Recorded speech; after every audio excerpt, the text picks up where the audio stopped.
Assalamualaikum warahmatullahi wabarakatuh. Yang kami hormati Bapak Iqbal Kamaludin MH selaku dosen pengampu mata kuliah Hukum dan HAM. Di sini kami akan memenuhi tugas ulangan akhir semester Hukum dan HAM yang akan bahas jurnal dengan judul Implikasi Ambang Batas Parlemen terhadap HAM. Sebelumnya izinkan kami memperkenalkan diri. Saya Dwi Aditya Elvansyah dengan NIM 103-22022 dengan rekan saya Safia Putri Melati NIM 103-22102 dan saya Kaniana Dwana Kuswari dengan NIM 103-22018. Baik, untuk mempersingkat waktu, kita mulai dengan saya sendiri sebagai pemateri pertama. Kami akan membahas dua sub materi. Yang pertama yaitu apa implikasi ambang batas parlemen terhadap HAM, dan yang kedua bagaimana korelasi pemberlakuan implikasi ambang batas parlemen terhadap HAM dapat mengancam HAM.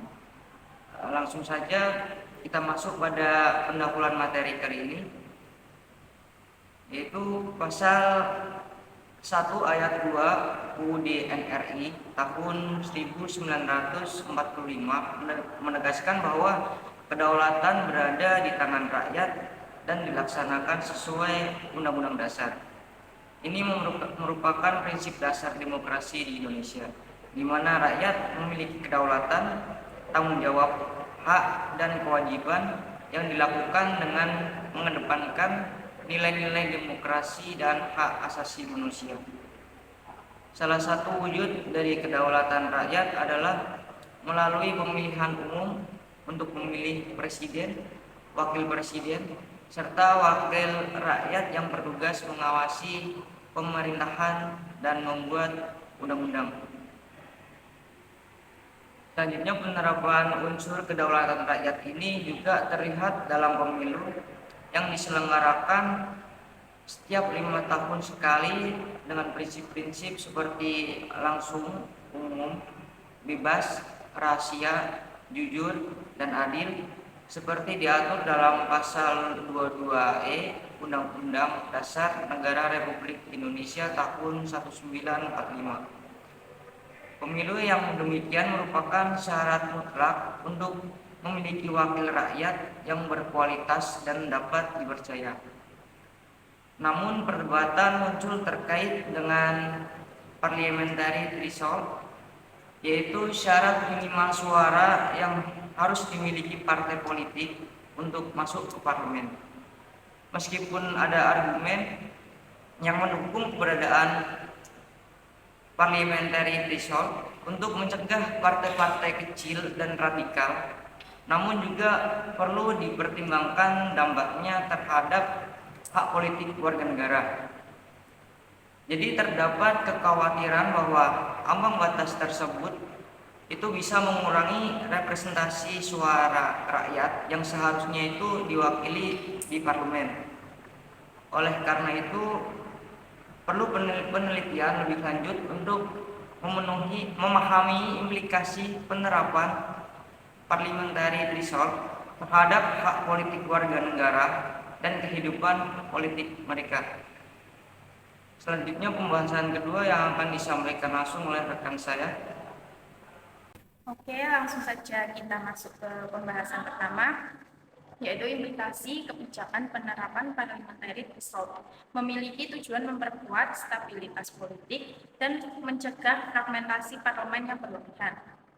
Dalam hal ini, Profesor Mahfud MD menjelaskan bahwa politik hukum perundang-undangan berkaitan dengan garis kebijakan resmi tentang hukum yang akan diberlakukan untuk mencapai tujuan negara.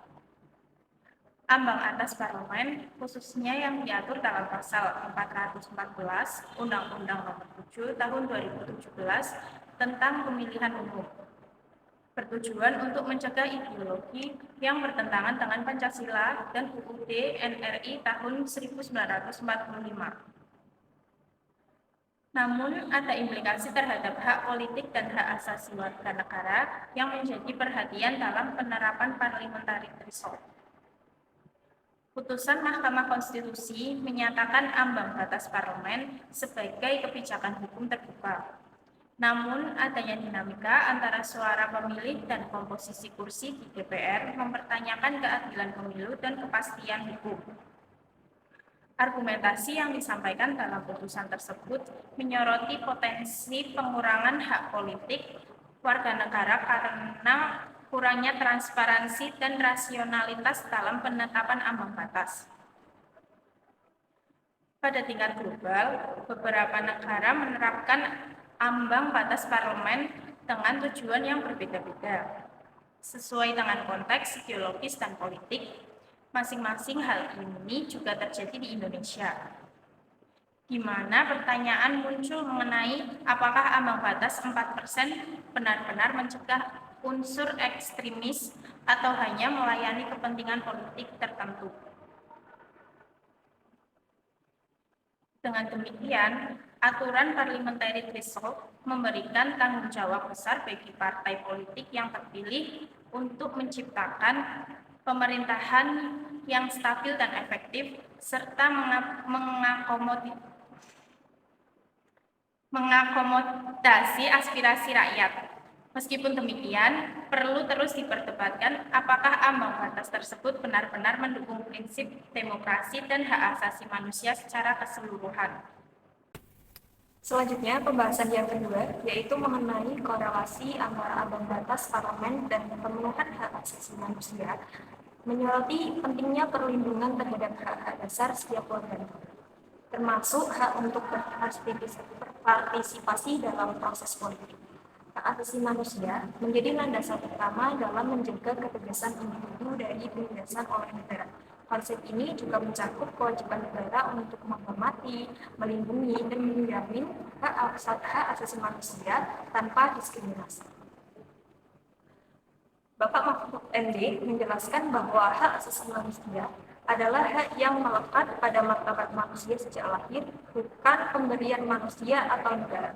Undang-Undang Dasar Negara Republik Indonesia 1945 secara rinci menegaskan hak-hak tersebut termasuk hak asasi kebebasan berserikat, berkumpul, mengeluarkan pendapat, serta hak untuk turut serta dalam pemerintahan. Dalam konteks pemilihan umum, hak politik merupakan bagian integral dari hak asasi manusia. Namun, keberlakuan ambang batas parlemen dapat menghambat pemenuhan hak politik warga negara, terutama terkait kebebasan untuk berserikat, berkumpul, dan mengeluarkan pendapat dalam politik. Selain itu, partai politik juga terkendala dalam turut serta pemerintahan melalui pemilu legislatif. Suara terbuang atau waste vote menjadi fenomena dalam sistem pemilu proporsional yang dapat mengakibatkan disproporsionalitas hasil pemilu. Meskipun telah dilakukan uji materi oleh Mahkamah Konstitusi yang menegaskan legalitas ambang batas parlemen, perdebatan terus berlanjut di parlemen terkait dengan angka ambang batas tersebut. Dan meskipun ada argumentasi tentang pentingnya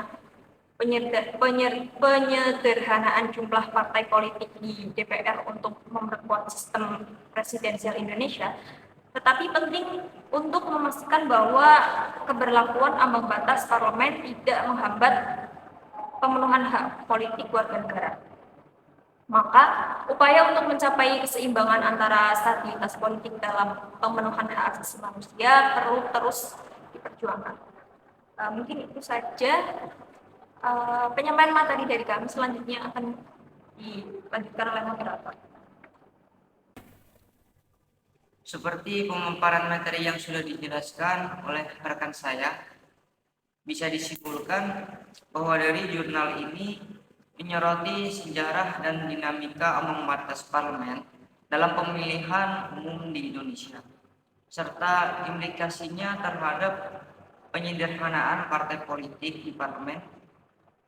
Jadi meskipun telah ada upaya penerapan parliamentary threshold sejak 2009 hingga 2019, namun tidak berhasil mengurangi jumlah partai politik di parlemen.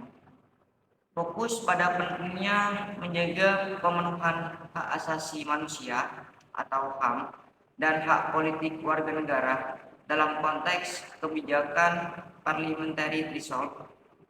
Jadi evaluasi terhadap penerapan ambang batas parlemen itu diperlukan karena dampaknya terhadap partisipasi politik dan suara rakyat yang terbuang sia-sia. Selain itu, partai politik yang berhasil lolos ke parlemen memiliki tanggung jawab besar untuk merangkul semua suara konstituen, baik yang memilihnya maupun yang tidak, sehingga hak politik dan HAM warga negara tidak terabaikan. Jadi mungkin kami cukupkan presentasi dari kelompok kami, kurang lebihnya kami mohon maaf. Terima kasih. Wassalamualaikum warahmatullahi wabarakatuh.